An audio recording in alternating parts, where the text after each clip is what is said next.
opinions expressed in this show are solely the opinions of the speaker and do not reflect the opinion of RFR or any affiliates. Radio Free Radio. Radio Free Radio. Radio Free Radio.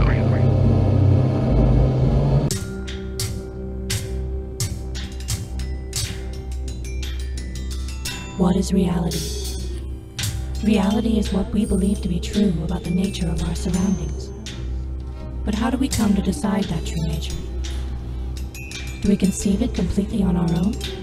Or do other devices gently sway our thoughts onto a pre-decided path? This is the hard question we must all ask ourselves as free humans on this planet. Who sculpts your reality?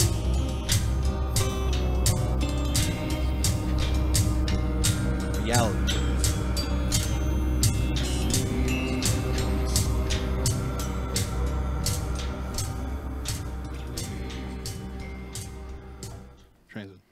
Hey guys, Wednesday night, you know what that means. It's time for your reality. Another quality broadcast of Reality Brief. Sorry about that, Dan. We got Ronnie and Dan and Don here tonight. Hey guys. And we've got a very special guest tonight, Penny Bradley. She's been on the show before talking about the little kerfuffle in this Facebook group deal with the secret space program. Penny, you there? Yeah, I'm here. Hey, how you doing tonight? Good. Thanks for having me here. Oh, absolutely. Thanks for coming on Thanks the show. for coming on. Thanks for being part of Reality Brief. Yeah. So, you know, over the last 6 months or so, we've been kind of gathering together a list of things that have been coming out that kind of go along with the stories coming out of the secret space program. I got a mega list here, man. I guess we could just dive right in. So, well, I wanted to mention something right off the bat.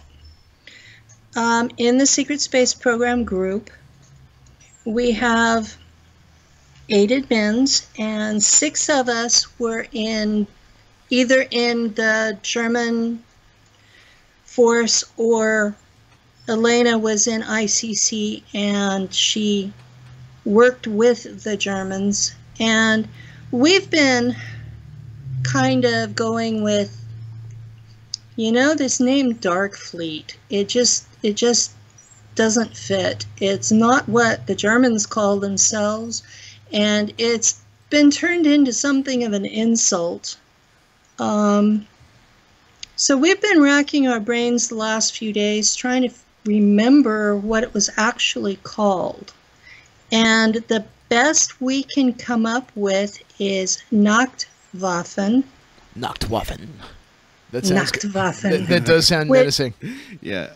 And it means night weapon. The Germans called going into space, going into the night. So night weapon is very... No, that sounds... It feels right. Yeah, it definitely sounds a little more believable that they would name themselves that outside of Dark Fleet. I always was like, figured that was just what the Allies called it, you know? Well, you know how people insult the boss whenever that they don't like him. Yeah. So I'm going to start calling it Nachtwaffen instead of Dark Fleet. And I'm letting you guys have the exclusive. Well, we appreciate that. So for any of our listeners who may not be familiar with who comprises Dark Fleet, can you tell us just a little bit about how a Dark Fleet actually works? Dark Fleet is Nachtwaffen is, or yeah, I'm sorry, night weapon. The Germans who escaped out of Germany in World War II and went to Antarctica were allied with several ET groups. The most famous whistleblowers only talk about the Draco, but they were also allied with Aldebaran and the Agarthans. Whistleblowers. In fact, the Agarthans were the ones that gave them what's now called Neuschwabenland. So they went into Neuschwabenland through Antarctica, and they built an enormous industrial structure. And they were allied with these three ET groups. So when Admiral Byrd came down for Operation High Jump, they beat him bad. He ran back home with his tail between his legs and told Congress the next war is going to be spaceships, because they beat him that bad. And whenever that President Eisenhower resisted the concept, they started buzzing the White House. Those UFOs that were buzzing the White House through the 50s, those were from Neuschwabenland. But in the meantime, they built bases on the moon, they built bases on Mars, and they just spread out from there. And all of these bases were on Draco properties because of their alliance with the Draco. And in exchange for giving them land rights, they became military partners with the Draco in their police actions in the Empire. Well, real quick before we continue on with that, I have a theory I want to run by you real quick. Now, you talked about Admiral Byrd and how he got, his tail whipped, came home crying. I actually think it's possible that maybe they captured a disc or a part of a disc or something, and then at Roswell was actually them trying to run it and then crashed it. What do you think about that? Either that or Roswell was a craft that came from the South Pole and came up to the continental U.S. and got shot down. For our listeners who may be wondering where New Schwabenland is, that's currently in the area that's referred to as Queen Maudland. And yes. I was going to ask if you happen to know, we suspect, we here at Reality Brief have a theory that there's a connection between the Bilderberg group,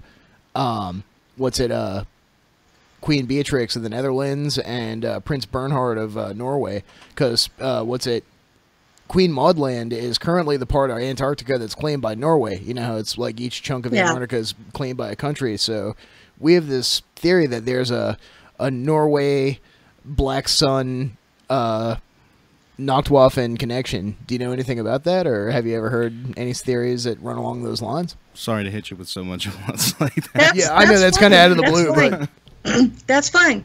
It actually goes along with realizing that the name was Nachtwaffen, because we all remembered a SS group in space that calls itself Schwarzen Sonne, which is Black Sun.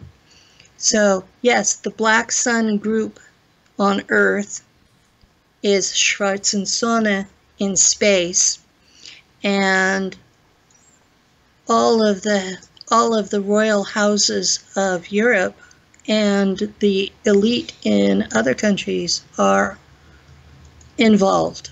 When Neuschwabenland beat America, that made it where Germans won World War II. Only they didn't force it down everybody's throats. They decided to rule in secret. Right. And they rule through money and power and doing what they can economically that they couldn't do through force of arms. There's a group. They are ruling America through the Trilateral Commission. Yep. That is how David Rockefeller got his power. He got his money from the Rockefeller family businesses for generations, but he got his power because he was the liaison between Neuschwabenland and the American government. See, I first heard about this through Jim Mars, the whole, all the connections back between, the fascists on the other side of the Atlantic and this Fourth Reich. The rise of the Fourth Reich. That's the first I ever heard about this. I haven't read his book, but I've listened to his video about it, and it was like, what I remembered was right. Mm-hmm. What I remembered was actually correct. It's like my God. Like the Germans lost, but the Nazis won. The the Germans in Germany lost. Yeah. But the Germans in Antarctica won. Right. Yeah. And so they are actually ruling the whole planet through liaisons. Right. Well, And the Americans have been chafing under this ever since. Now, I'll be honest. What I remember of dealing with Solar Warden, they were no better than the Germans. I wouldn't And think so. so making Solar Warden into some sort of a hero is wrong. They are also kidnapping children to serve in their service. They are also mind wiping these kids. They are mind fracturing them into alters that can be programmed to use however they wish. They are in basic slavery for their entire service, which may be anywhere from 20 to 60 years. They are treated just as bad as the people in Nachtwaffen. And they also transport slaves, just like Nachtwaffen. So they're no better. And I was U.S. Navy when I was in Nachtwaffen. I was officially U.S. Navy on loan to them. So they're all in this mess together. Don't let as far as I know, the only service in the so-called secret space program that are actually heroes is the Earth Defense Force. Those people are not mind wiped, they're not mind fractured, they know what's going on, and they are putting themselves on the line to protect the planet from the dangers that they're told about. Those people are heroes. The rest of us, we were kidnapped victims. And I was going to ask, that was the whole Pizzagate connection, right? That's how this connects to, the kids being used as sex slaves to fracture their minds and do all sorts of other horrible stuff. Exactly. They kidnap the kids, and the ones with the DNA attributes that they're looking for go into the secret space programs. And I say that because there are lots of them. And the rest are just used as sex slaves until they die. On Earth, human trafficking is the biggest problem. It is the biggest moneymaker on the planet. It's more than arms sales and drug sales combined. And the kids that test where that they can be used in space are. The rest of them are either sex slaves or household workers or they're put into mines. But it's wrong for all of it. And then there are the adults that they're kidnapping, and a lot of them are being converted into cyborgs and sold to ETs. And there's like 2 million a year that are kidnapped from Earth just to become cyborgs. That's not even getting into the people who are openly used as guinea pigs by the medical establishment right in plain sight. Yeah. Or Disney or Hollywood or, there any of the is other... no respect for human life among the elite, and it's the same people running the planet and the space program. You have to understand that this is their approach to us. That, okay. I don't often talk about this, but my family is from the bloodline, and this is part of why I was chosen. And there's an attitude that the bloodline people are better than normal humans, but yet they were still willing to do this stuff to me. Now for our listeners, can you part of their family? For our listeners, can you just clarify what the bloodline is? The bloodline is The bloodline is the group of hybrids, and they're not reptilian hybrids, they're Anunnaki hybrids, that are descended from the beings that the Anunnaki left in charge 5,000 years ago. And the people they're targeting for working in the space programs are people who are cast-offs. Like my family was descended from a bastard child of Henry VIII. We are the people they're looking for. We have the genetics, but not the privileges.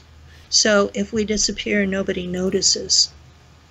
Is everybody that's of the bloodline, are they descendants of Charlemagne? Does it tie in with that? There are 13 families. The Merovingian bloodlines? So you're talking about what some people would know as the 13 Illuminati bloodlines? Yes.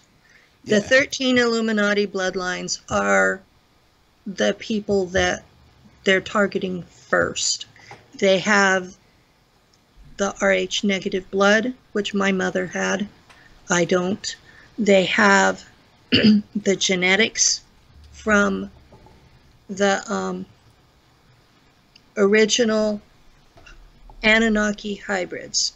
Now, I know there is a Draco out there, an individual Draco, not the entire race, just one guy. He's a red Draco, and he's addicted to human hormone. And he's the one that a lot of the elite are worshiping why they do all this crap to people. They're feeding him his fix. So a lot of people have said that there's Dracos that feed on loosh. Is that what you're talking about? Yeah, this one individual guy is responsible for that. So you know of one? I know of one. So you don't think it's a common... The rest of them are just... They're aggressive. They're in your face. But they have honor. This guy doesn't have honor. So I guess as personality type, I hate to make this comparison, but would you say it'd be akin to a Klingon? Actually, they think we're Klingons. I'm not kidding. Kapla! Yeah, except that most ETs view us as without honor. Right.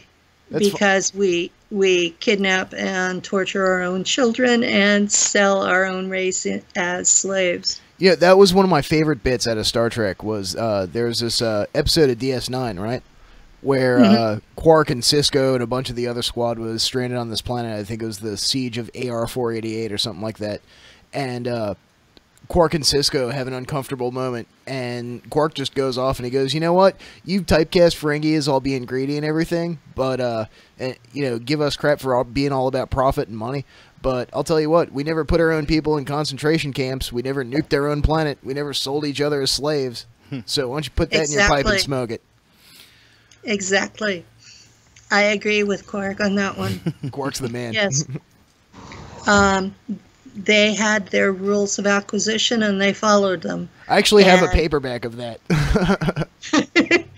But yeah, most of the other races look at us in absolute horror because we are so violent and we don't value our own children and we don't value each other.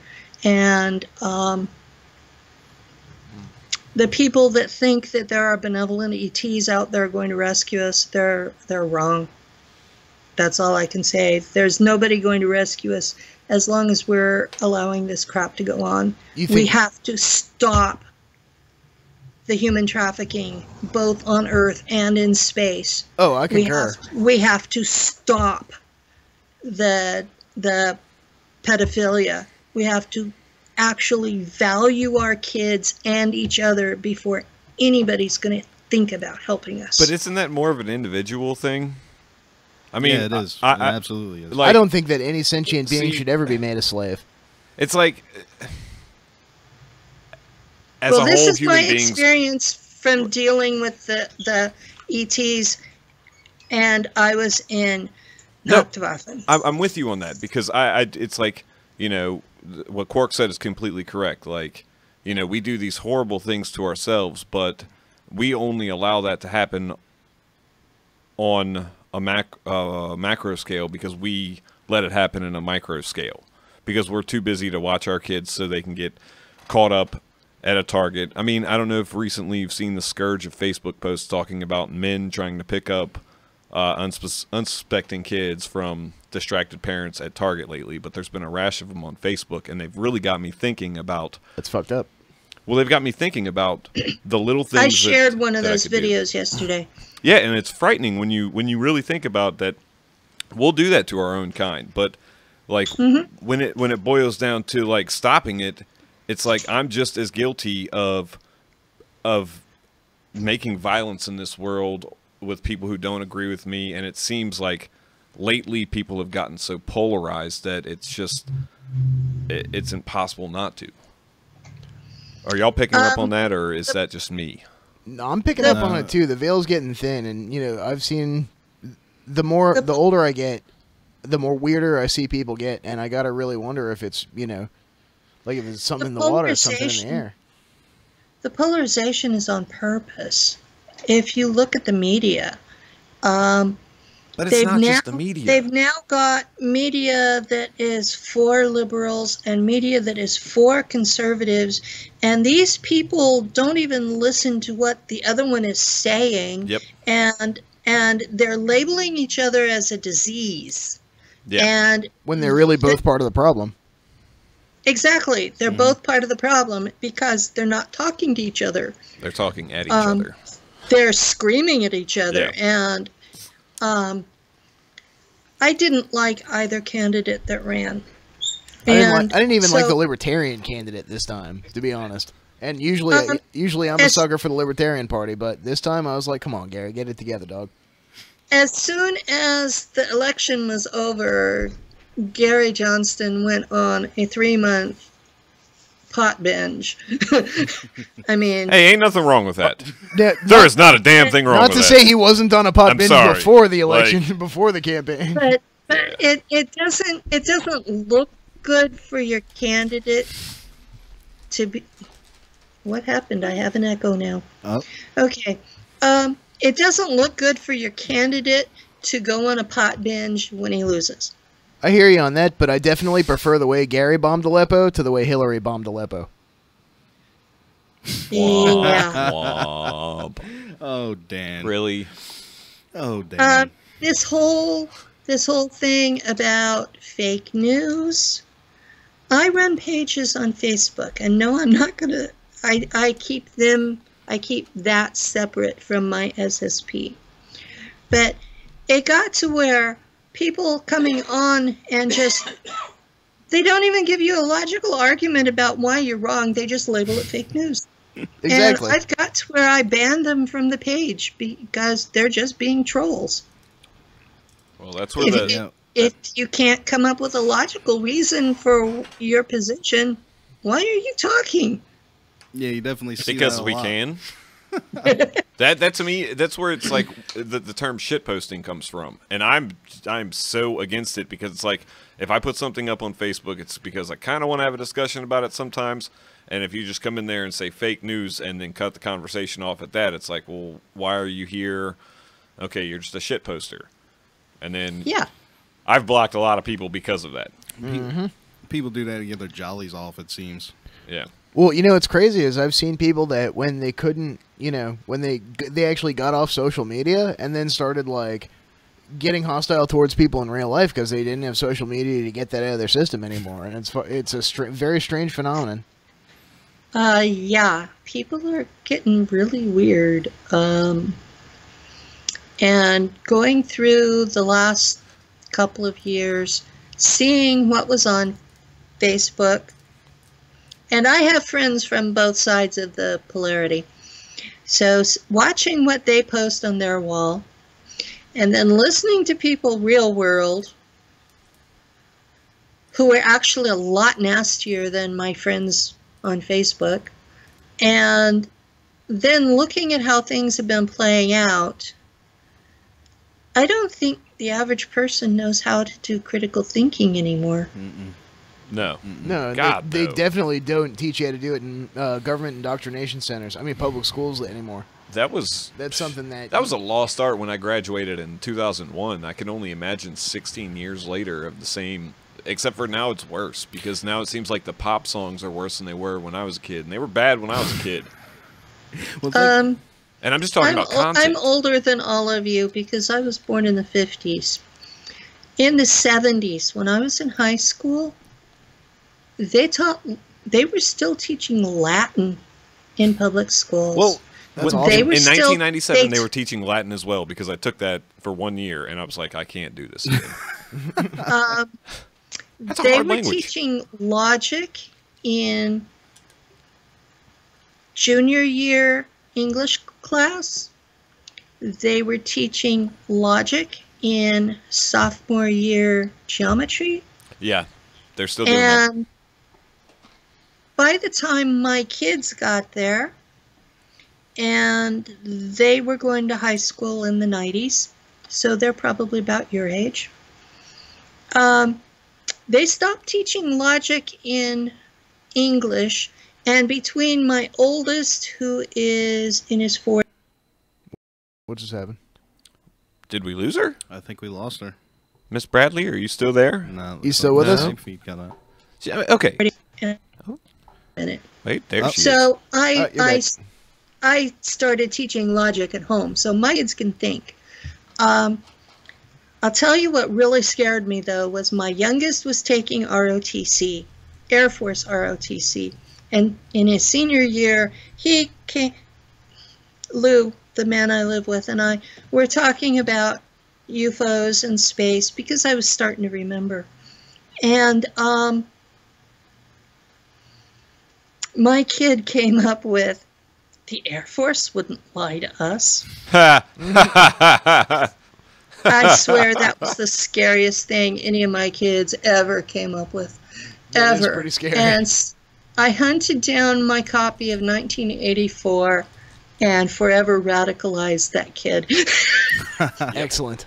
That's usually where it goes. But yeah, I hadn't remembered SSP then, but I knew that ETs were real. So I didn't start actually remembering SSP until about 4 years ago. And it took me a couple of years to figure out what I was remembering.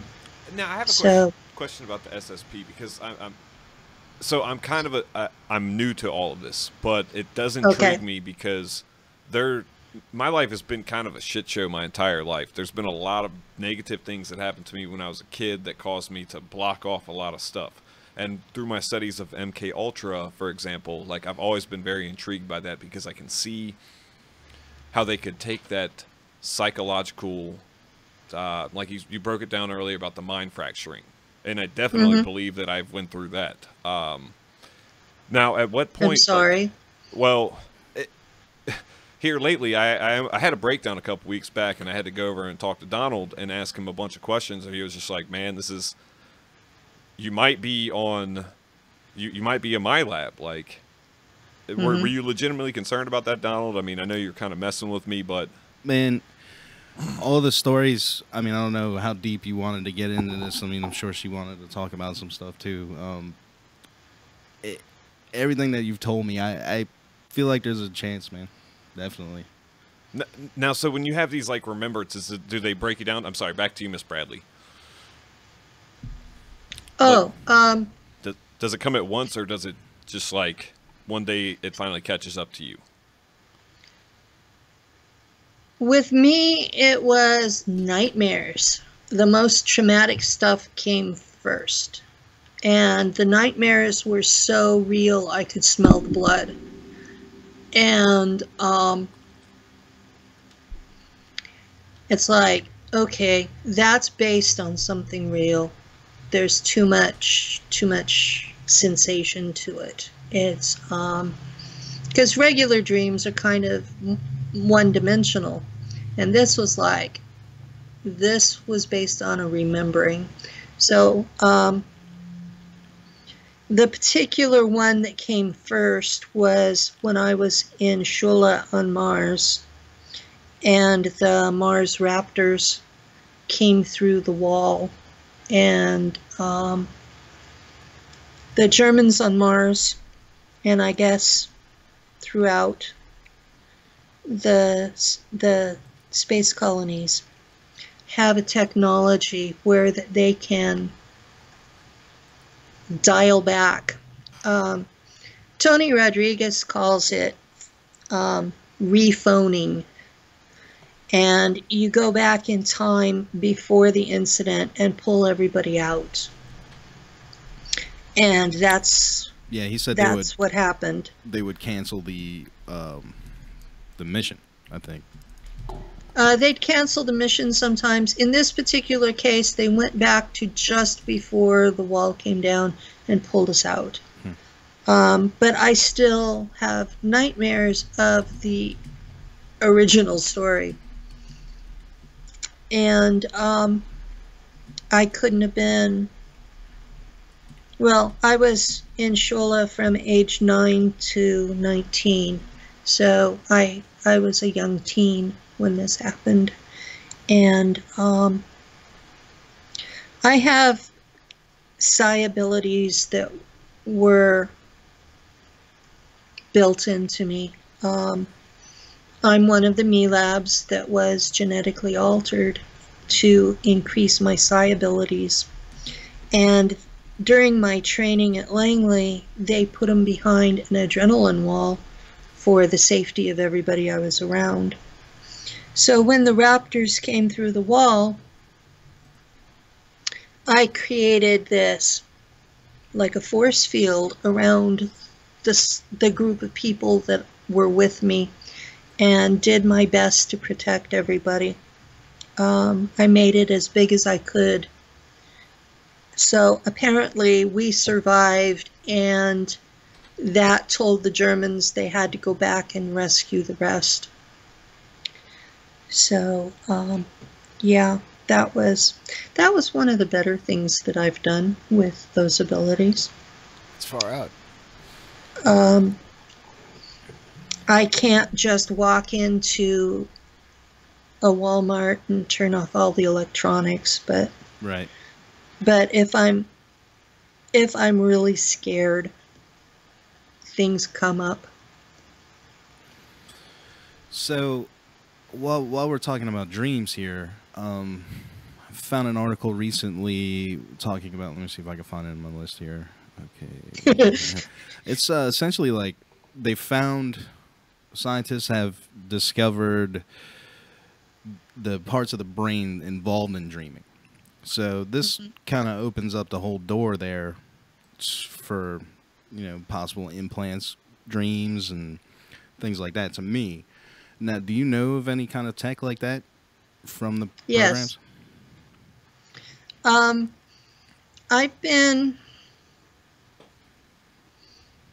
I've had a couple of brain MRIs, and I know they used a plastic tech on me that doesn't show up on an MRI. So instead of having the white marks that other people do from chips, I have blank spaces and holes, basically. So from the holes in my MRI, I've got a lot of junk in there. And when Adrian Espinoza checked my Skynet file, the first thing that pops out of his mouth was, "Oh, you're a cyborg." And I'm like, what? Because I'm not a fan of the singularity. And I go, what? I'm still having existential issues about how much AI they installed in me. When they did my mind wipe, they did not intend for me to remember. And there's booby trapping on it. And there were chips to ensure I didn't remember. And the man who used the remember code on me was murdered last December. So they're not real happy that I'm remembering what I'm remembering. And it's like every day I remember more. I'm up to 28 alters that I've reintegrated. The last one wasn't a personality, though. It was just traumatic memories of being nailed inside a wall during my mind fracture. They did it over and over. They had a hole in the wall, and I was a little kid, 4 years old, and they would nail me into the wall and leave me until I ran out of air. Wow. Well, I'm sorry you had to go through yeah. that. Can you tell us a little bit about the booby traps on the memories? The booby traps are things like you suddenly become suicidal when you're not, because they have you programmed that if you remember this, you're going to die, so you can't talk about it. I've been fighting suicidal programming for 4 years. I've got people helping me with that right now. James Rink did a regression hypnosis on me the first part of April, and one came up from that. So yeah, it's been a tough month. When the altar for Nachtwaffen came up, there was not only suicidal programming, but what's called harm the helper programming. And a woman in the group, the Secret Space Program group, had helped that altar come up through her own psychic abilities. And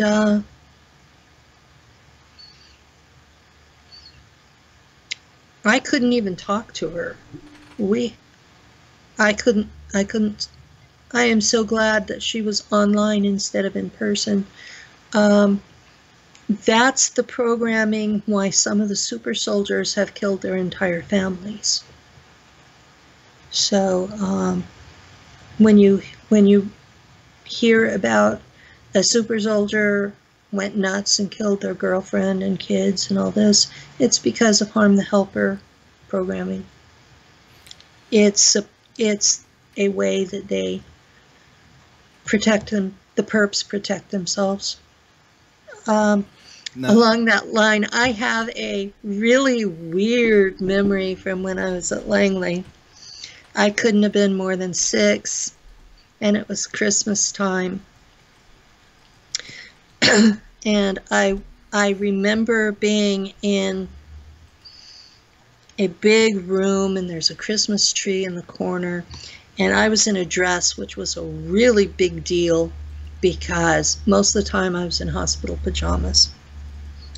And I know there are people in the room because I can see the trousers and I can see the skirt and legs and heels. But literally from the hips up, they are invisible. I can't tell what they were wearing, who they were. I can't identify those people. Now, if that memory ever comes up, perfect, those people are going to be in trouble. Well, one of the things that we wanted to talk about tonight is how some of this stuff is getting leaked out into the mainstream through the media. And I just sent you a link over Facebook. We have this article from RT, and this is dated February 19th of this year. We talked about this before on the show. Would you delete traumatic memories? Scientists have discovered how. And they have this article talking about how scientists in Canada are looking for ways to treat PTSD by basically deleting memories. And they're starting to let some of this mind wipe tech slip out into the mainstream through various media channels. There's also a companion article to that talks about reviving dormant memories with magnetic pulses to the brain, which kind of goes along with what Tony and I think Randy Kramer said about getting MRIs and then gaining large chunks of memory back. And then kind of simultaneously from Futurism, Futurism.com, I see this as kind of also a parallel story. They talk about artificial intelligence. It's filed under that category, but they say we just created an artificial synapse that can learn autonomously. So now they're talking about building artificial synapses, and I can see how you could implant memories by sending nanites into somebody's brain that would go in and install these artificial synapses, thus creating fake memories. It all goes into the tech that they use in most of the Black Ops. What they do is they mind wipe you, so you don't remember anything. They fracture you into alters, and they program each alter. And with the alter, they can give you an entire back history so that you think this is who you are. They can program the alter to be the other gender, speak another language, have totally different values, different religion, everything. Yeah, a completely different neural program, a completely different neural pattern. And Stuart Swerdlow talks about that they form a 13 by 13 by 13 cube, which means I have a long way to go because I've only reintegrated 28. And that's the 13 cube is over 2,000. And that some of them are left empty. Some of them are storage places for really traumatic memories, because that's how that's how your mind forms the fracture in the first place, is to have a place to store the trauma. And out of the 28, I've had probably 3 that are just traumatic memories. And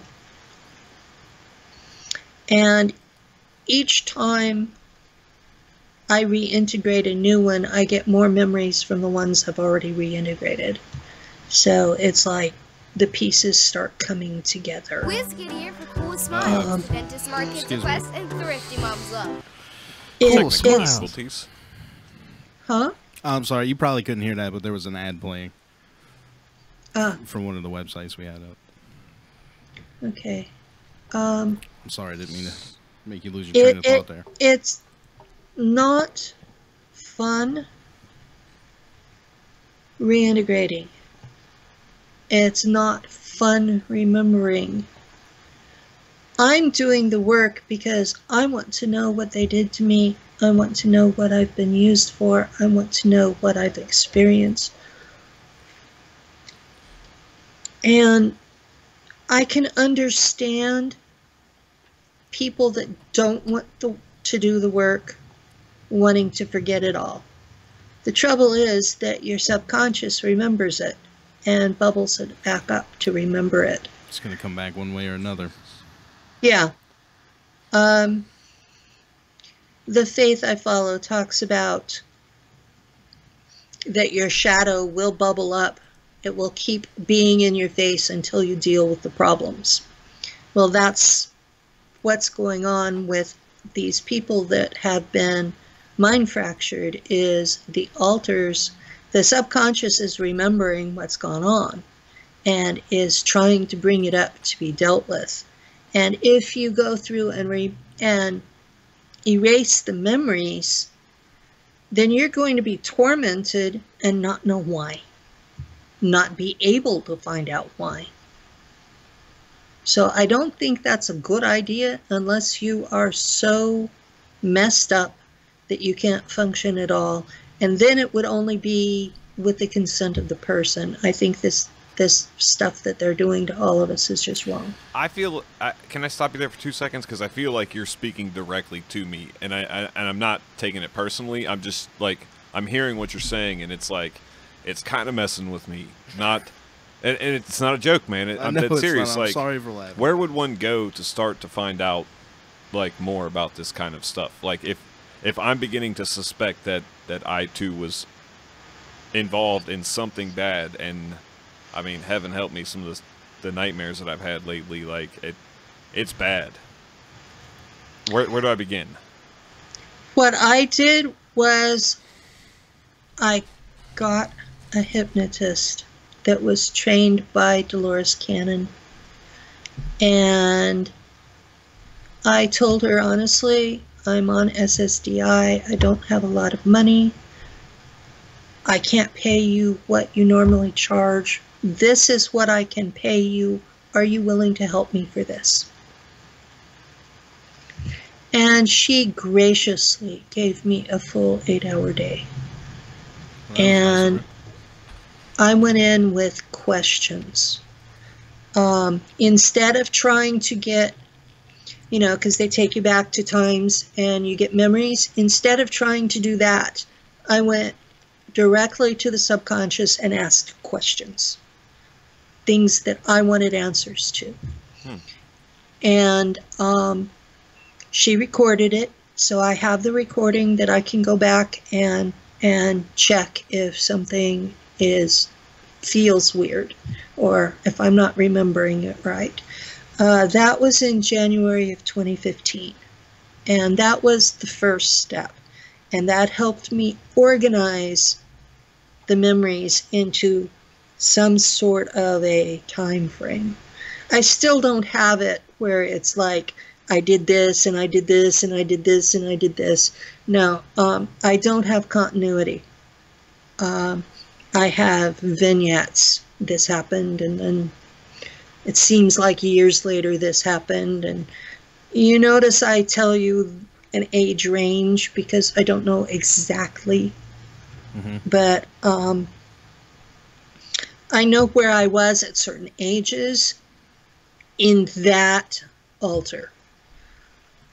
I know that I'm still kidnapped regularly. There are some nights that I'm taken as many as 4 times for different programs. These people don't apparently have a clue that they're all using me.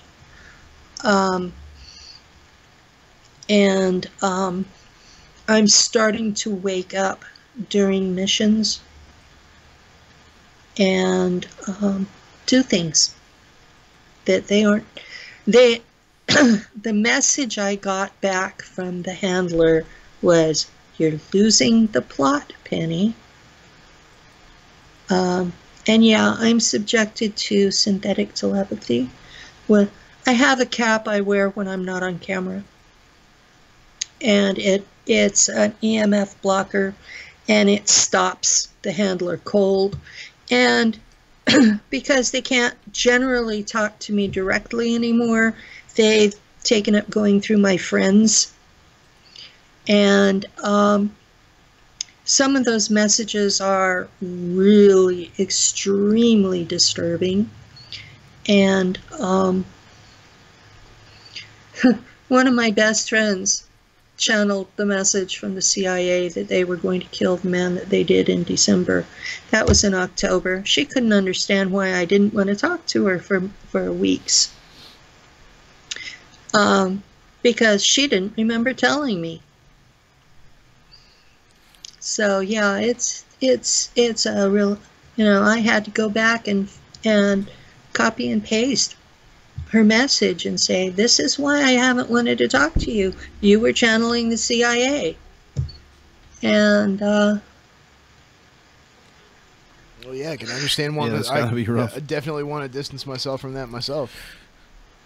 Well, changing gears just a little bit, backpedaling some. You talked a lot about the cyborgs and the super soldier program. We've been having a lot of breakthroughs, you know, in surface level science concerning that. I got an article here. Scientists have created an artificial retina implant that can restore millions visions, millions, and you know, you've got the bankers plotting on how they can make money off of cybernetics and all that kind of stuff. So what exactly does that look like inside of the secret space programs? It looks like a cyborg is an android completely mechanical and AI with just enough organic matter to seat the consciousness. And they only do that because most of the ET tech requires a consciousness. Otherwise, it would just be robotics. They can completely duplicate a human being with just robotics. And they've been doing it for decades. This is not new tech. Now, as far as repairing people with problems, they have tech. They call it a regeneration chamber. It's a tank with green goo in it. Sometimes it's other colors, but it's usually green. It's a biogel, so it's alive in its own way. And they dump you in it, and they hook you to a wire so you stay still. And they can the computer that controls it takes a sample of your blood before you go in, and they can set it to age and weight, and depending on how damaged you are or how much tissue they've recovered, they can bring you back from the dead for up to 4 months. They can completely repair any genetic defects if they want to.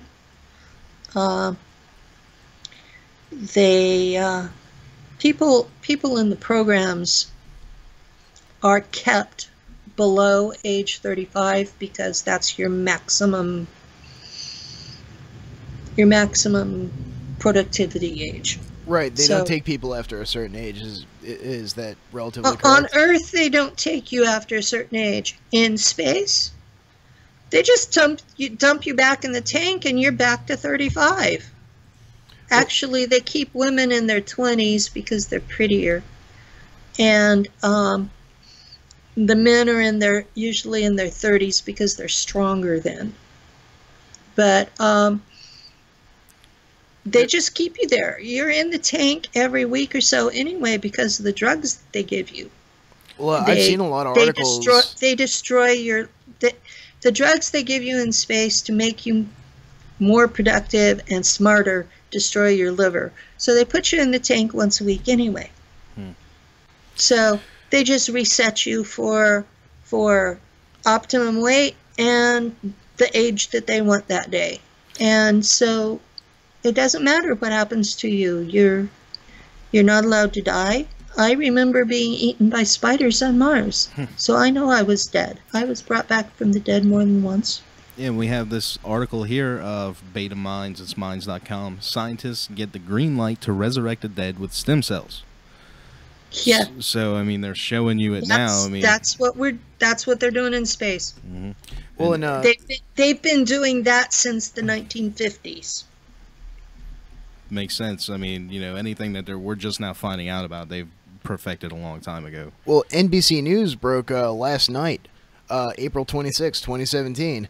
Artificial womb might help the littlest premature babies survive. And they're talking about this baby lamb that they have growing, and I just posted it for everybody here on our Facebook page. They have this baby lamb growing in an artificial, growing in a bag, and it's got this artificial umbilicus going into its tummy tum. And yeah, it's, they're in the next couple of years, if not this year, we're going to see the advent of tank-bred humans out in the public eye. Also from Inquisitor, written by one Daniel Ketchum, April 9th, 2017, Live Forever. Scientists research immortality with cybernetics, DNA tinkering, new drugs, and cloning. And they go to talk about all this stuff that it really looks like secret space program tech or off-world tech that's just starting to trickle out into the public eye little by little. Well, they're going to have to start bringing it out because we're talking about it. And as humanity's consciousness ascends, we're going to need solutions to the problems that we've faced, pretty much since humanity was born. But now Elon Musk is talking about this company called Neuralink, and they have the goal of creating neural connections between computers and human beings. So, that's been going on since the 1960s. in space. And now we have private companies talking about it out in the open, whereas it was the stuff of Black Ops space programs just a few years ago, and now it's out in the public eye, and everybody's like, "Oh, okay." When I was a fighter pilot on Mars, I had a chip behind my left ear that it was inserted into the bone, and it connected me with the ship's computer. And whenever the plane ended up destroyed, because the Mantids have tech, then they would just readjust it to the next plane. That was the same chip that connected me to the computer on the ship where I was a navigator in Nachtwaffen. Now, how is that link? It was just a mind link? Was it something on the DNA level? How exactly did that work? Do you know? The chip made a psychic connection. It was like a radio connection. Like the same idea as how synthetic telepathy works. And most of the computers in the programs are created from neurons that are taken from human DNA. And so they have a mind. So you're just connecting one mind to another. And while you're connected to it, when I was a navigator, I was basically an extension of the computer. So whatever I did during that time was not my free will. Part of it, I have trouble remembering it because the events were stored in the ship's computer instead of in my brain. So yeah, I've been the cyborg. I actually still have an active alter that is a cyborg for Kruger, and another alter that is an augmented human for Kruger.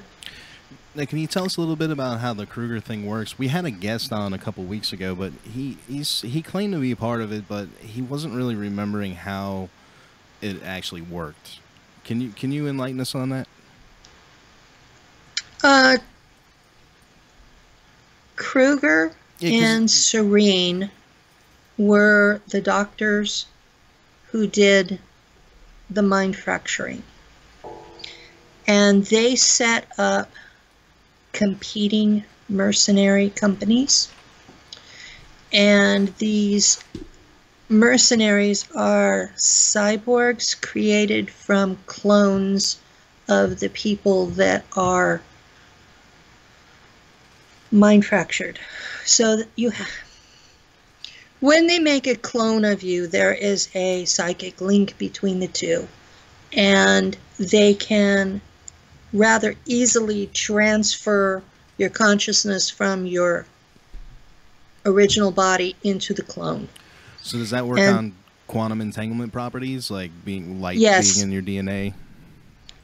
Yes, it's quantum entanglement because you were originally one body. The clones are made from cells from the original body. Mm-hmm. And the people that donated cells, knowingly or not, that were turned into supercomputers, the quantum computers, those people are also psychically linked to those computers. That's slipping back out into the public eye too. We just recently saw an article talking about how they've finally been able to quantum entangle like literally millions of atoms, as if with previous quantum entanglement techs they've only been able to do hundreds or even maybe a few thousand at a time.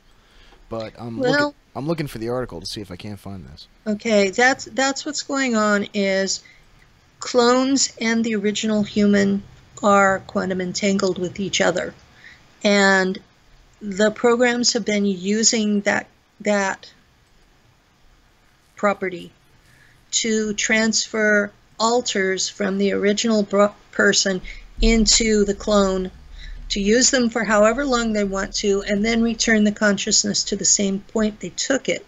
if they get the time frame short enough between taking and leaving on the person, then you don't remember it. If it's long enough, then your mind goes, wait a minute, what happened here? Makes sense. And since I'm diabetic, I've discovered that my blood sugar will be way out of whack after they've taken me for super soldier. I don't know what they do to me when they bring me back, but it screws up my blood sugar. That's interesting. I mean, you know, it sucks for you, obviously, but I wonder why that is. I wake up tireder than when I went to bed, and sometimes I'm in a really foul mood and don't know why. And I get weird memories. When I first started doing these interviews, the CIA wasn't happy about it. So I can imagine, and I mean, we appreciate the tremendous risk that you're taking to come on the show now. You know, I mean, I realize you're putting yourself out there, and, you know, you could potentially be opening up yourself to a lot. So thanks for your bravery and your courage coming forward.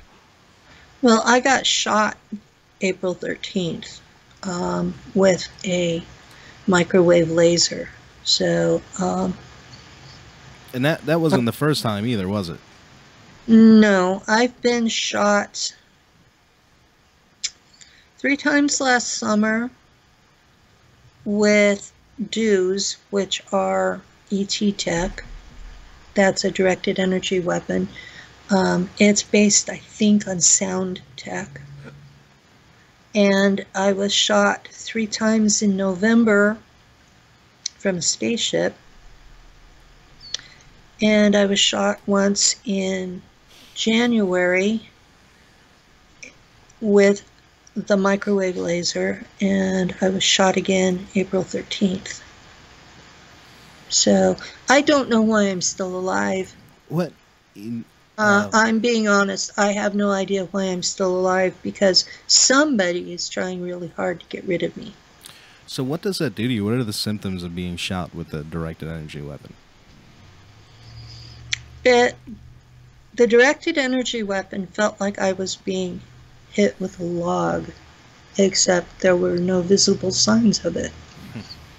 And I got shot in the kidney, the last one of those, and it had internal bleeding from August until last month. Wow. I was having urinary tract infections right and left about every 3 weeks from November until last month, and I'm knocking on wood, I haven't had one since then, but that was from the internal bleeding from being shot with a DEW. They're meant to be lethal, and I'm sure they can certainly be. I've just been lucky. I've seen, you know, they refer to them as directed energy weapons as well, but they're more like attached to Navy ships, and they're used to shoot missiles out of the sky. And it's a straight up phaser cannon, but you don't even see the beam. Yeah. You just see the missile burst into flames and fall out of the sky. Yeah. These are the handheld versions. The first one, I was in Virginia City in Nevada, visiting family. We had decided to go to a tourist trap, and we went into the local bar to get a bottle of water, and I got shot there, and it's becoming a regular occurrence since. I mean, this is coming to light in the public too. We have an article from The Sun, British news. The future of spying. Earth's atmosphere can be used into a massive surveillance system using lasers, and it can also be used to deploy directed energy weapons by bouncing them off of the atmosphere and using them against the public or whoever. I guess similar to HARP. BAE Systems is designing a directed energy laser system that could allow military commanders to spy on enemy activities from space. Isn't that funny? Because BAE Systems is the same ones that are making that computer, which is like a replicator, essentially. Yeah, the we're liquid. we're starting to call them chia drones. I don't know if you've seen the video, Penny. It was Growable floating around. drones. It was essentially a vat filled with fluid, and they would grow drones in it. And this company, Yeah, BAA, I saw that. We're coming up on the top of the hour, and we may have to come when we get back from the break. We are going to have to go to break here pretty soon, but when we get back, we've got video from that too. Oh yeah, we could play that. So we could go ahead and play that for our audience. So yeah, Penny, thanks again for coming on. Like I said, we're going to take a short break. If you want to just please stay with us through the break, though. Get a drink. Okay, I'll hang use the out. restroom, tease Lou, whatever you got to do. Well, we'll be back shortly. And in the meantime, while we're on the air, we're gonna share some music from myself.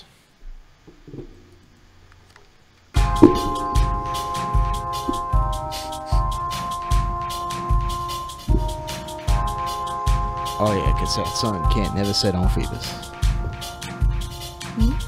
Thought they would look to us, thought they would follow us, but we were wrong. Thought they would listen, thought they would see, but we were wrong.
animals will seek out and hurt you, distort you and twist you, and misrepresent you. Your elegant innocence that's transformed you into a definite target of manipulations and greedy ravagings that plunder your purity, spoil your seed, shadow you under scrutiny, or hide you entirely from consensus reality. Veritas, one and only.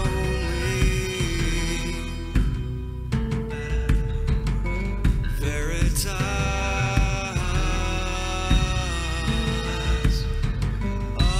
own.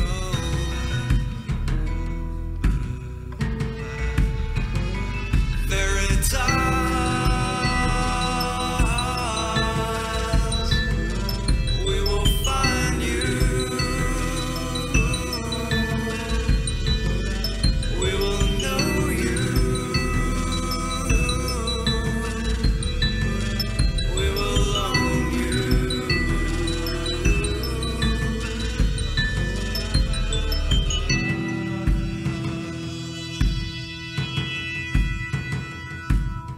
Seeking her endlessly, she's ever elusive.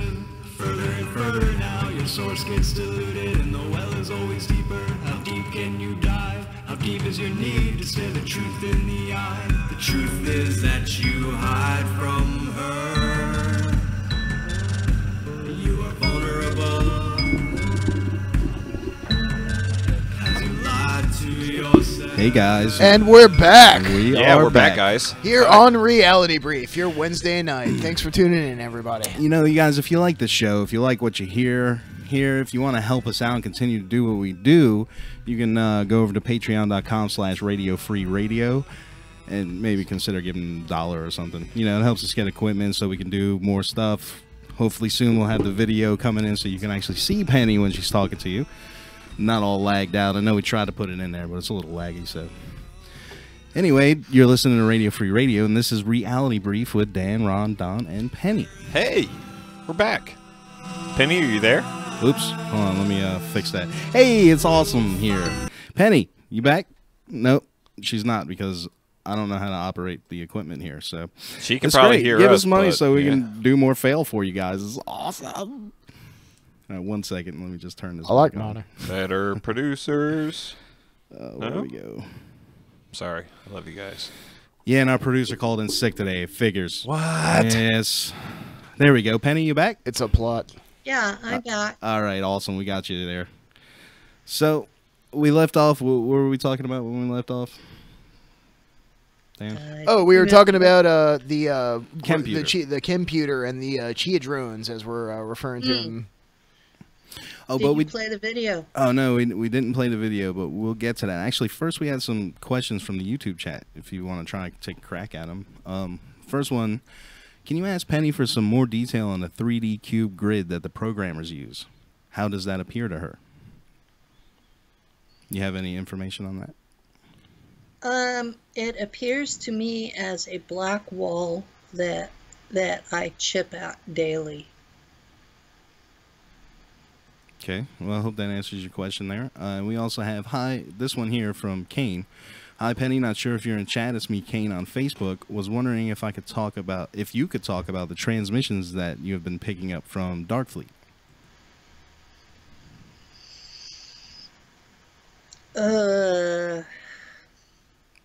I occasionally get bits and pieces of things that they're transmitting on a frequency that I still have a chip for.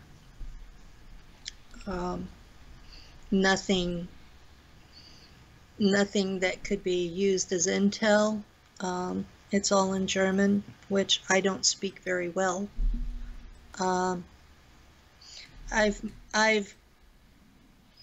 My German has improved a lot since reintegrating with that altar, but I'm finding that she didn't speak educated German. She spoke more of a Slang gutter, German.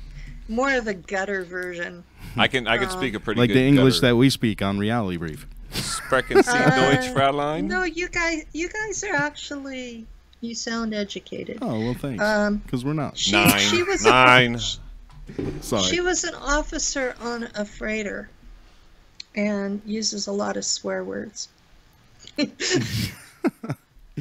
And Yeah. German swear words are even worse. Oh yeah. Oh yeah, German swear words. You just you've been cussed at. Vic. So, Penny, if you don't mind, I'd like to open up the phone lines if anybody else wanted to call in with a question, if that's okay with you. Okay. All right, so that number here is 757-525-3276. You can call in if you got a question, comment, whatever. Just don't troll, because if you're being a snarky dude, snarky lady... You're getting cut. You're cut. You're not doing it. We're not playing this game tonight. All right. Billy. So... I saw a question where they asked about the reptilians and mantids on Mars. Oh, yeah. I'm sorry. I forgot to put that one in there. Yeah, definitely. The reptilians and mantids on Mars were victims of the Germans. They were viciously attacked without warning. The Raptors, the ones that Mars Defense Force calls Lizzies, they used to be a spacefaring race and lost their capabilities during the war that was about 15,000 years ago. So they are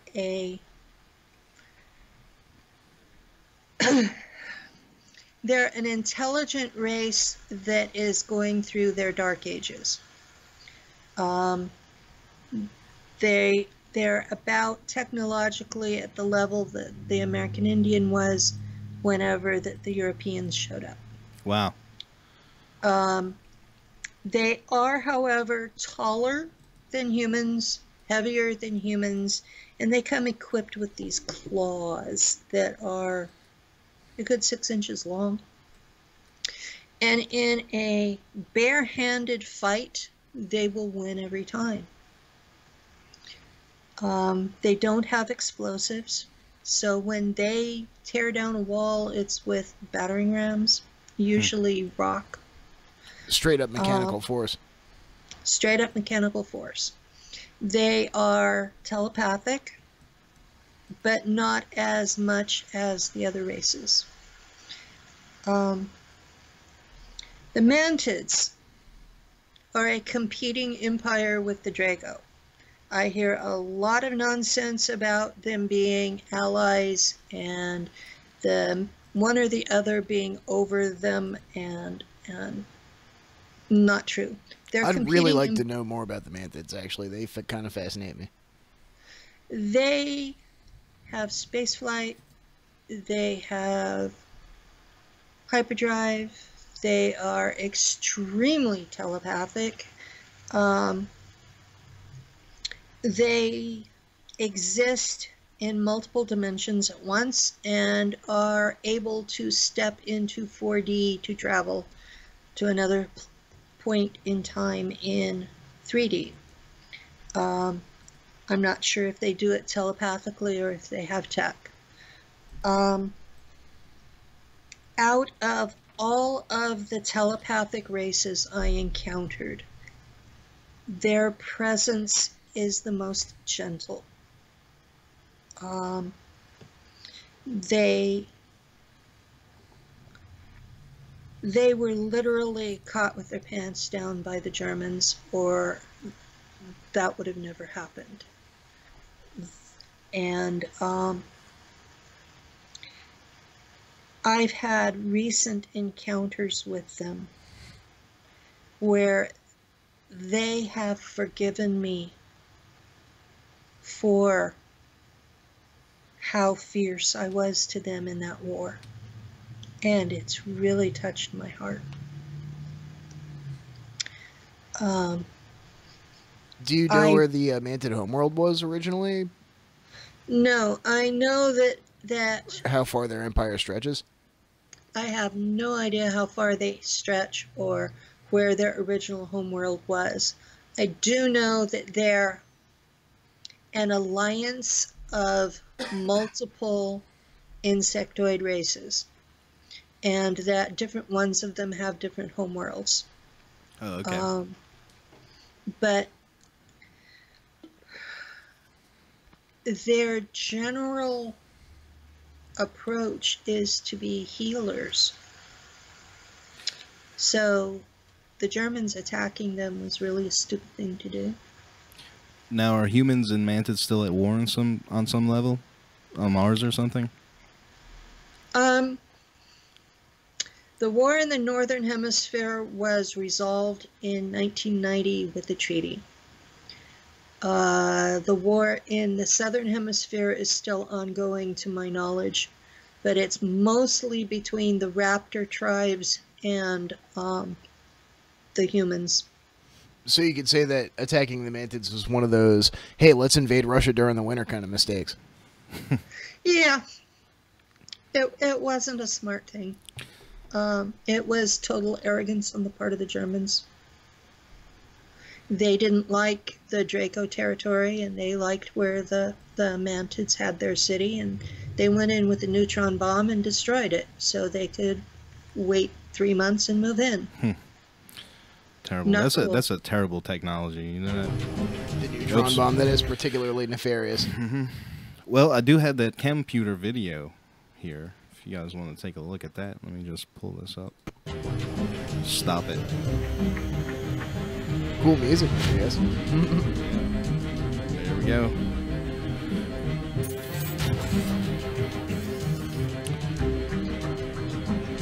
So, you know, there you see it. It's got, you know, it's a vat full of fluid, combining stuff and they're printing chips and everything.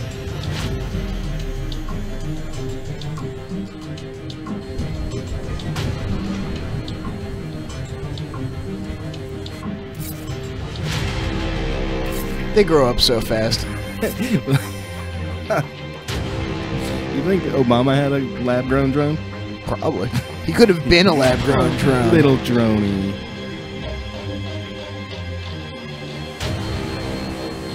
So, yeah, and that's BAE. That's the same company we were talking about earlier. That's definitely one of those And, big-time New World Order corporations. If you want, I could...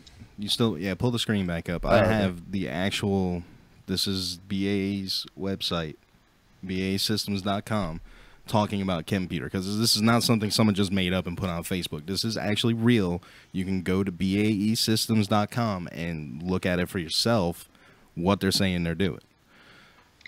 So That's how everything is built now in the space program. Everything's just vat-grown. There are... The clones, the machines, everything. The clones are not exactly like that, but they can create an adult version in under 24 hours. It just doesn't have a mind.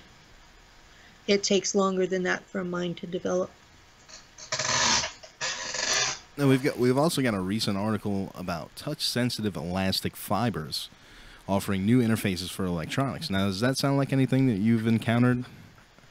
It would be like... you know, maybe some fabric that when you flex a certain way makes control for something, or...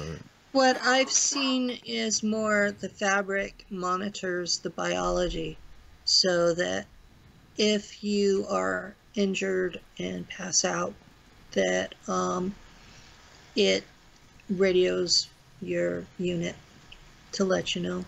Okay. Let them know they have to come get you. Now, there's also been some stuff about, you know, glass and things that they're going to start making cell phones that are self-repairing. Mm-hmm. Have you ran into any kind of self-repairing... self-repairing spacesuit tech? Anything like that, you know? Most of the tech... The androids are all with the self-repairing metals. Self-repairing materials. If they get injured, they can repair themselves, unless like the whole arm is blown off, then they have to come back into the shop. Get a new one attached. Grow a new one. Yeah. Yeah, the article from Fizzorg says this was posted on April 4th.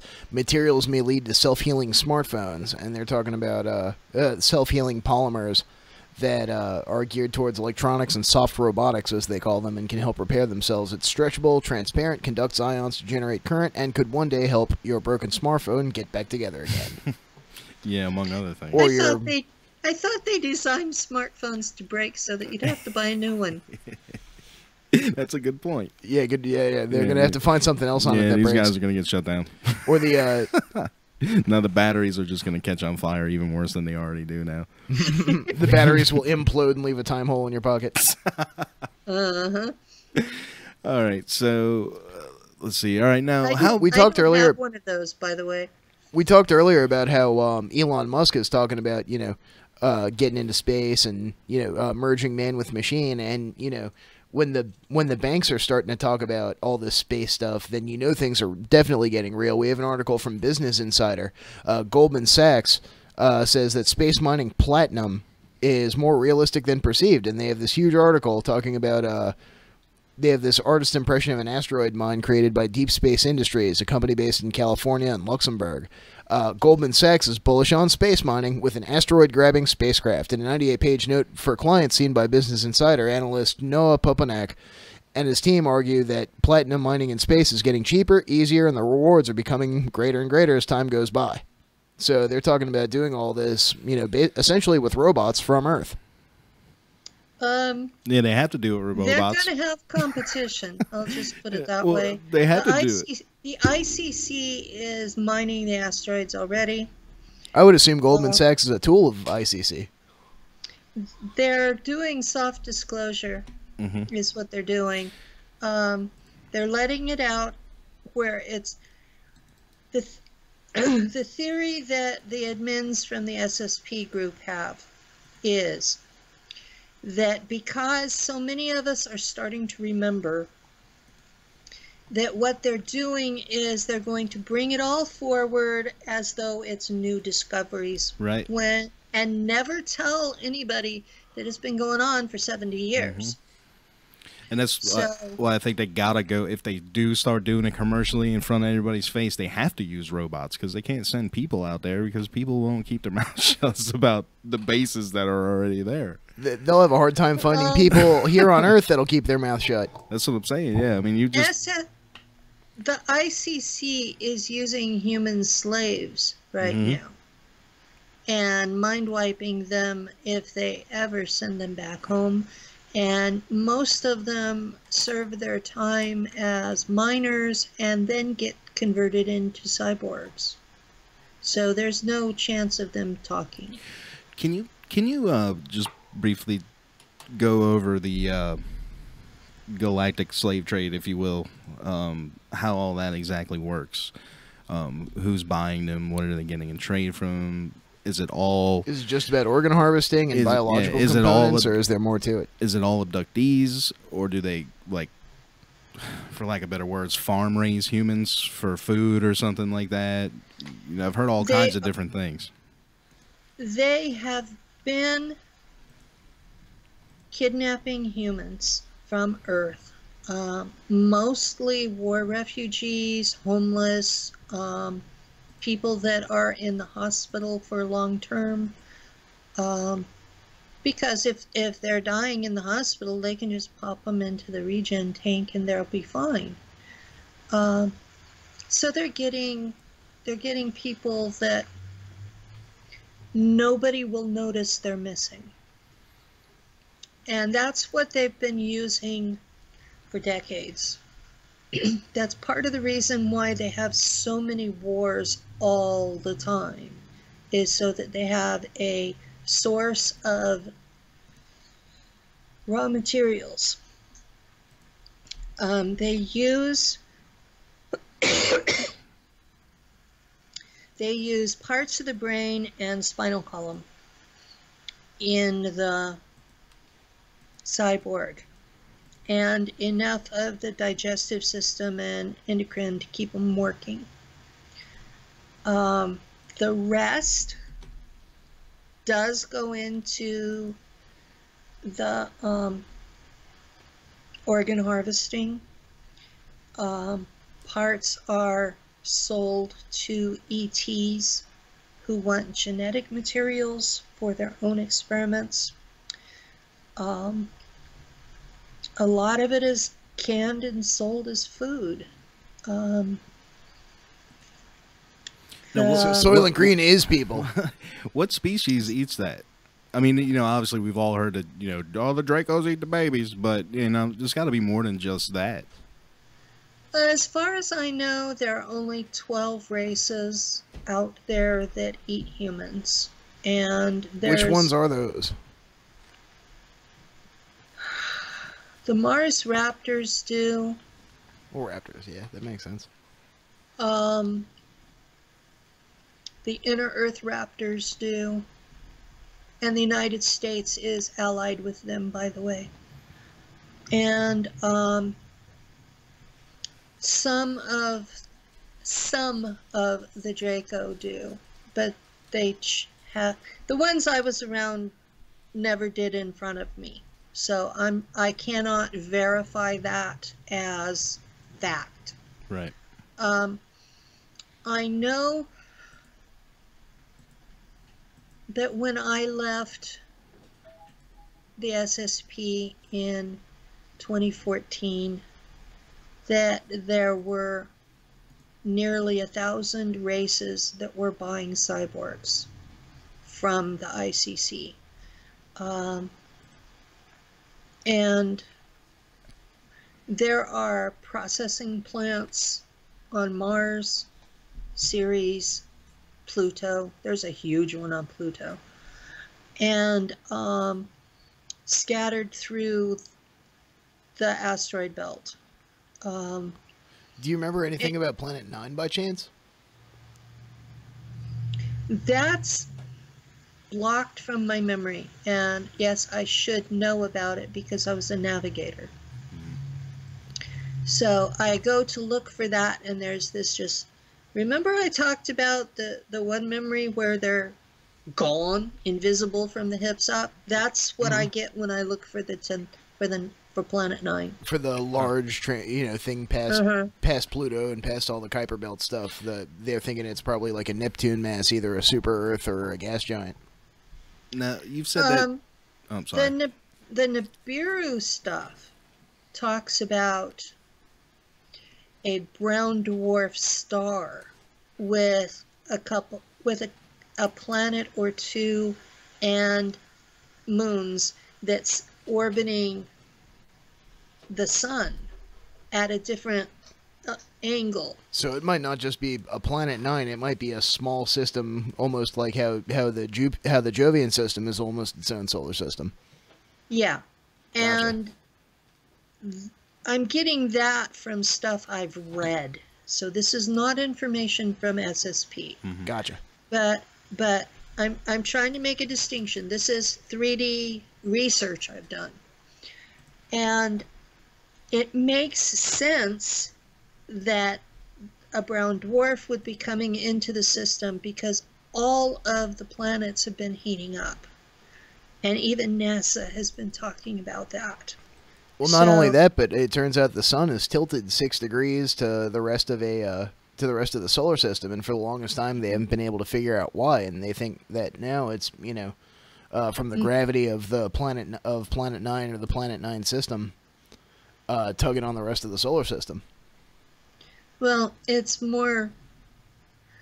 What I do remember from SSP is that gravity isn't as big of a power as they are teaching us on Earth, that it's really about electromagnetics, and so it would be the polarity of the brown dwarf pulling on the sun. So yeah, they use a whole different math. It's base 60, and they use whole different physics, and it's based on the closest thing to the physics that they use that's on Earth now is the electric universe theory mixed with quantum physics. The two of those together are what the truth is. So makes sense. All of Earth physics is wrong because they followed Einstein, and he was wrong. The speed of light is not a constant. and there was something else he was wrong about that I can't remember what it was.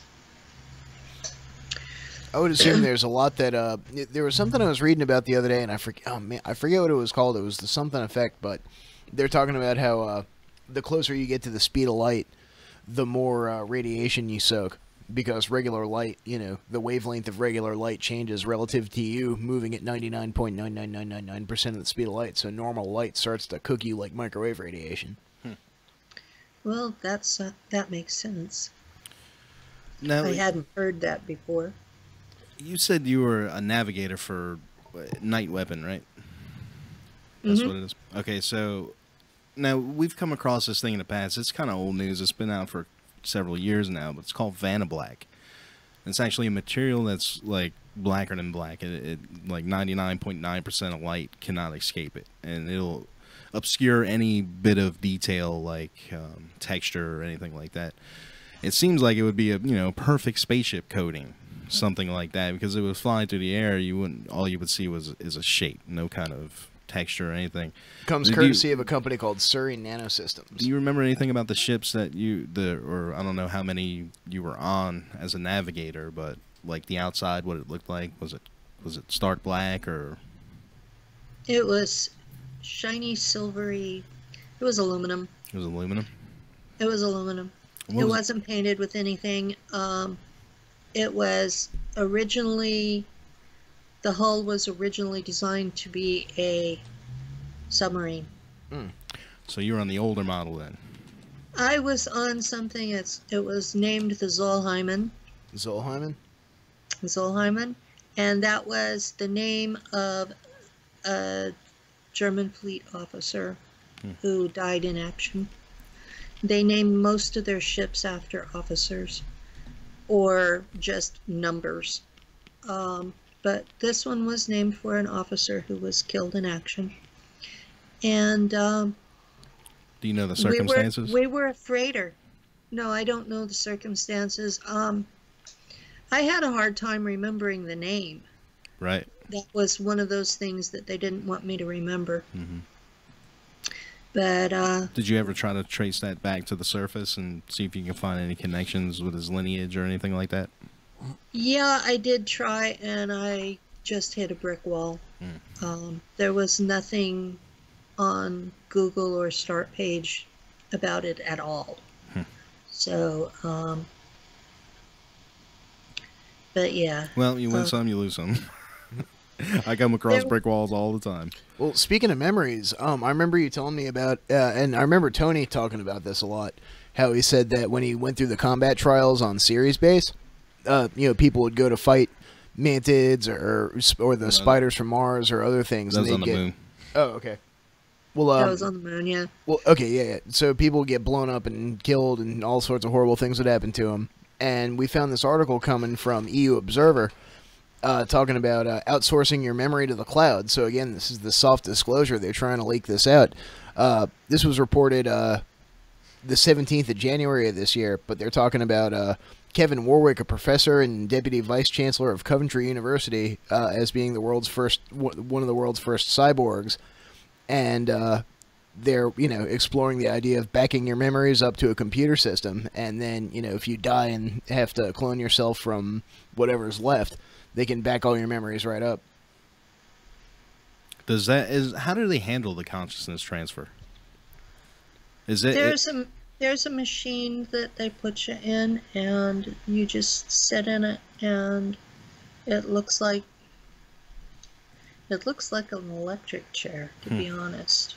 So does it take your consciousness and clone it and use it, or does it just like rip it out of your body? It rips it out of your body, puts it into the other one, and then brings you back when they're done. So it's not a copying process or anything like that?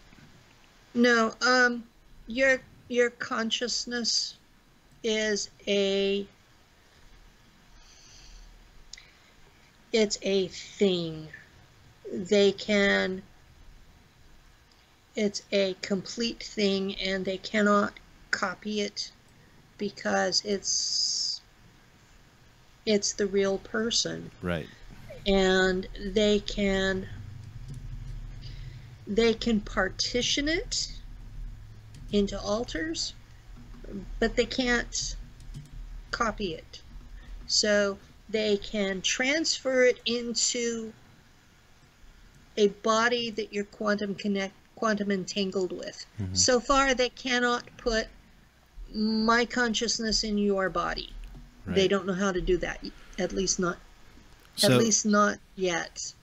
They may be working on it. So there's no moving me into you.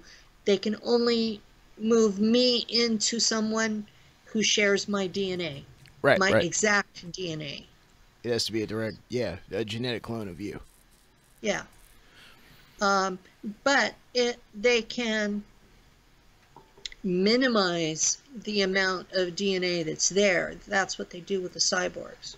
They use a bare amount, just the bare amount to have your brain there, and that that actually kind of makes sense too, because I've heard a lot of people wondering, how are we going to preserve humans in space, this and that? How are we going to send, a ship that doesn't have warp drive from one system to another and have it, go on a 70, 80, 200, however long year journey? Another article from Futurism. I've got news for them. Go ahead. There are jump gates. You don't have to have warp drive. You just have to have a ship small enough to go through the jump gate. So there are stargates. There are stargates, yes. Very and cool. they are builder race tech. So yes, there are stargates. And I think it was Corey Good said there was natural gates too, a natural gate system too. Wasn't it? There's a natural gate system that is based on the electric connections between a star and the bodies around it. And that the location of that changes by, it's like an electric arc between them, and it changes with the orbit and the rotation of the planet. So it'll be in a different spot every hour or two, but you can count on that if you go through the Stargate that's in the sun and you're headed towards Earth, you'll get to Earth. It may not be the place on Earth that you want to be, but you can travel from there. Right. So is that dealing with those plasma tubes? Do you know if that has anything to do with that? The plasma tubes that are flown around, constantly moving location on Earth? That could be. I've seen videos in a UFO group where that it's obvious portals that are opening and things are coming out and the portal closes back up. People are really rude, and they're just calling it fake, but they have no idea. Those are real things. And we get a lot of traffic through there. Most of the UFO traffic on Earth is actually from the secret space programs. I would imagine so. There are a few races that have been given bases on Earth where they're not bothered, and they get to come and go as they please. I know the Tall Whites have Area 54 in Nevada. And there's a Draco base in Queen Maud's land. Yeah, New Schwabenland. You know, yeah. The Draco have their own base, separate from... Oh, separate from the German base? Separate from the German. The Germans are generally very strict about no interaction between the races. Well, I would imagine that was kind of like, yeah, that was their thing, a big theme of Nazism was... Yeah, well, they are the same way with the ETs. There is no interaction. You have a liaison who is usually a hybrid and treated like shit. Hybrids are treated crappy by the Germans. I would imagine so. Even the Me-Labs. I was a Me-Labs hybrid. I was not born. No, I was born. I was not naturally born? I was not created as a hybrid.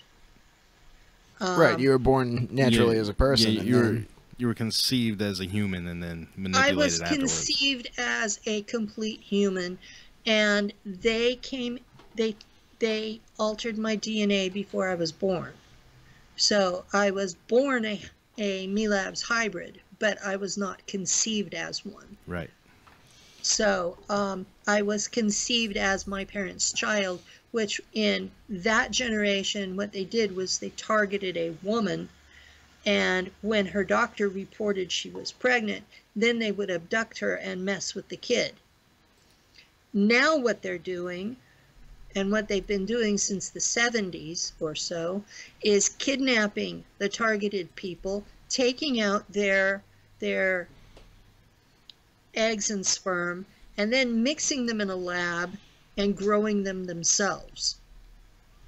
That's what they're doing. That's what happened with Randy Kramer. Mm-hmm. Gotcha. The shake and bake method. They have chosen the people that they want to be the parents for these super soldiers and SSP people. And so some of them, they're putting them back into women because they found that most of my generation went insane because of the way they were treating us. Mm-hmm. And so they found that the kids do better when they're with a parent and are given enough affection to make them stable. And so that's why that Corey Good talks about that he was 6 when they contacted him, and they started taking him from school to do things. Mm-hmm. And then they abducted him because they found out that the kids don't go as insane that way. Right. So, I was actually in one of those programs that are similar, the talented and gifted programs. Yeah, I was a gifted kid. They used to take me out of my school into another school. They called our program here in Hampton Gain, but it was Yeah. My oldest was in Gain. They didn't have it. They had stopped doing it in California whenever my youngest was in. I have 3 kids that are mine. They look enough like me. They couldn't be anyone else's. So we've got another question coming from the YouTube chat. I don't know if you'll have the answer to this, but we'll give it a crack. Where do your memories reside, and how is it structured? It'd be nice if they could expound on that a little bit. If they're still listening, maybe they can. I don't really know what that person is meaning by that, but I mean, maybe is he saying that you're like when if you are storing your memories outside of your body, you know, if they have some sort of tech that allows you to record your memories in an external medium, and so that way when you're ripped apart by a Mars spider or whatever, they can just back you back up. So I would assume it would be in the cloud. It would be in somebody else's computer, listener. Yeah, I mean, I guess they would have to. I haven't talked about that because one question I'd wanted to ask was it freaks the hell out of me. I have one set of memories that's in my physical head, but it's divided up into the altar that experienced it. And as I reintegrate the altars, the memories become available to Penny. Gotcha. And each altar has their own name. The one that was on Mars is named Penelope Valkyrian, and she took the last name from her fighter unit. It was a group of women fighter pilots, so they were called the Valkyries. But each altar stores their own memories in my head. But because of the chips, my memories are also being stored in a computer.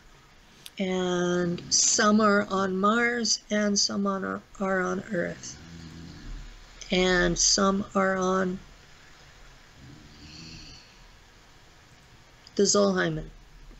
Gotcha. So they're still backing stuff up on that ship. They're still backing stuff up with that chip. So they know what I'm telling. They know what I'm remembering. They know who I'm talking to, and about what. I'm an absolutely wide open book for them. So if you have secrets you don't want them to know, don't tell me. Did Lou fall asleep or something in the room? Because I'm looking around, I'm hearing it's okay. I was hearing snoring, and I'm trying to figure out what it was. And we had Justin, one of the owners of Radio Free Radio, sitting in the corner. I thought he was asleep. I threw something at him, and he was looking at me like, "What?" Lou's asleep on the couch. Sorry, Lou. I didn't mean to put you to sleep. No, this is. He's older than I am, and he gets up earlier in the morning than I do, and he does his thing, and then he takes a nap so that he can spend time with me in the evening. Oh. We're retired, and we live in this 1,200 square foot apartment, and we hardly ever go anywhere. So it's our way to make sure we're not in each other's face all the time. Nice. That sounds like a good plan. Well, I had a couple of tech questions, too. We've had articles, and I just shared them on our Facebook page. One of them is from Sign of the Times, and they say researchers reveal DNA-based super-fast computer that grows as it computes. Researchers from the University of Manchester have shown that it is possible to build a new super-fast form of computer that grows as it computes. And they start talking about how they basically are building a computer based off processors made of DNA rather than silicon. And can use, they say as DNA molecules are very small, a desktop computer could potentially utilize more processors than all the electronic computers, electronic computers in the world combined, and therefore outperform the world's current fastest supercomputer while consuming a tiny fraction of its energy. And there's another article that we have. I got it up on the screen. Oh, okay. Oh. Okay, cool. And There's another article that we have from Fizzorg talking about ultra short light pulses being used for light wave computers and actually having computers basically having processors made of light. And so what I wanted to ask was if you'd run into any of this kind of tech in your experiences, and if you'd seen DNA based computers or light based computers, or perhaps even some synthesis tech that incorporates both. The computer on the Zolheimen was based on neurons instead of circuits, and it was DNA based. I had not yet heard about the light based ones, so that may have been used in other ships or the planetary computers, but neurons themselves use light to transmit signals. I guess so. I guess it is kind of synthesis tech. Well, I know the Zolheimen was built in the 80s, so they had the neuron-based computers in the 80s. And I remember when that was Star Trek stuff. You guys on Voyager, Voyager had the Neurogel packs, and there was one time that the ship actually got sick, and so they had to cure the ship. Yeah. There have been a lot of Earth-like habitable, or at least candidates for Earth-like habitable planets appearing in the news recently, like Gliese 667cc, Kepler 22b, Kepler 69c, Kepler 186f, and just the other day they announced one of the best candidates. They are calling it LHS 1140b. And these are all kind of like right in our neighborhood, 40 light years or less away. And I was just wondering if you'd ever heard about people going to any of these worlds and happen to know if they actually had names outside of alphabet soup. Yeah, I doubt that she's going to know what planet was what by those numbers. Well, no, I'm wondering if, if you were a navigator, you would know what the common designation is, and then, what they really call it, the people they really call it. I was aware of 5 colonies outside this solar system. So at least 2 of them are now completely independent. So no back and forth with Earth necessary to keep them going. Who was no back and actually when I was in Night Weapon, I was told, brainwashed, that Earth was dead. Everybody, maybe the highest officers knew, but I was a lieutenant, and at least at my rank and below, Earth was dead. We were brainwashed that Earth had been destroyed in a war with rogue ETs, and that cobalt bombs had been used, and that no life was going to be able to live there for a long time. So now, how'd you break that brainwashing? There was no place to go. You went along with the program because there was no place else to be, and if you didn't comply, you got put out an airlock. So were there different factions or levels of compartmentalization within Night Weapon? Because Tony Rodriguez described returning to Earth for a mission.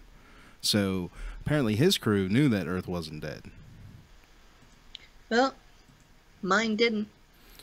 I wonder why they did that. Maybe compartmentalization. Yeah, probably. It's got to just be some type of different faction, like brigade. Power trips. Ultimately it comes down to the power structure of X group. You know, they want their people to think this, and then power structure or Y group, it's more useful for them for their people to think X or Y. You know, you tell them what you want them to think, and they think it. Well, it's not like they give you much option for independent thought. You're not. Yeah, I couldn't. I wasn't even allowed my own head. I was mind linked into the computer. Well, we found an and my job was to look at a screen and make course corrections based on things coming at us that weren't on the map. Well, Penny, we are coming up on the end of the show. We would like to thank you again for coming on, and you're more than welcome to come on anytime you'd like. We'd love talking to you. You're a very interesting woman. Yeah, I enjoyed our talk tonight. Well, yeah, thank you for coming on. And thank you guys for me. You're welcome. Thank you guys for listening. We'll see you again next week on Reality Brief. Thanks for listening, everybody. Good night. OBS, too.